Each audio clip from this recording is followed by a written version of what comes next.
আসসালামু আলাইকুম everyone, welcome back to my channel. আর চলে এসেছি আরও একটি রেসিপি নিয়ে। আশা করছি আমার আজকের রেসিপিটাও আপনাদের কাছে ভালো লাগবে। আমি আজকে হলুদ ফুলকপি ভাজি করব। খুবই সহজভাবে রেসিপিটা আপনাদের সাথে শেয়ার করেছি।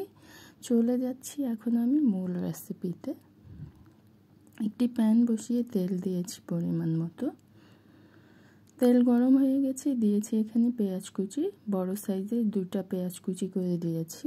পেঁয়াজগুলোকে ভেজে নিব। পেঁয়াজগুলো ভাজা হয়ে গেছে, এখন আমি এখানে ফুলকপি দিয়ে দিব। একটি ফুলকপি নিয়েছি আমি বড় সাইজের, এটা হলুদ ফুলকপি। পুরোটাই দিয়ে দিচ্ছি।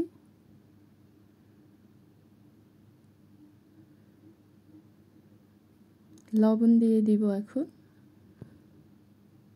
স্বাদ মতো লবণ দিয়ে দিয়েছি। এখন একটু নেড়ে দিচ্ছি।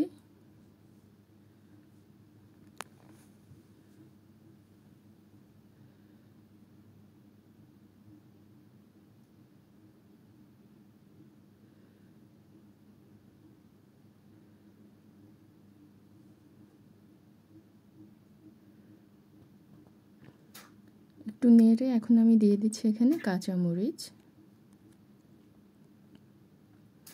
7-8টি কাঁচামরিচ দিয়েছি, আর 3টি টমেটো কুচি করে দিয়েছি। সামান্য হলুদ দিয়ে দিলাম। এখন আবার নেড়ে দিচ্ছি।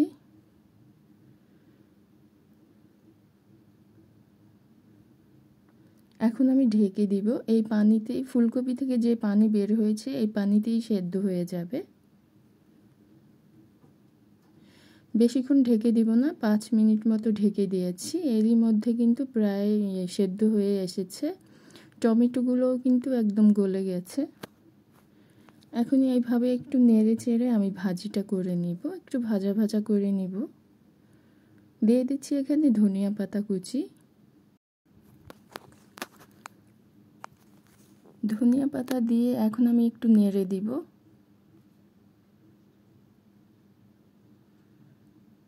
ভাজির সাথে মিশিয়ে দিব ধনিয়া পাতাগুলোকে।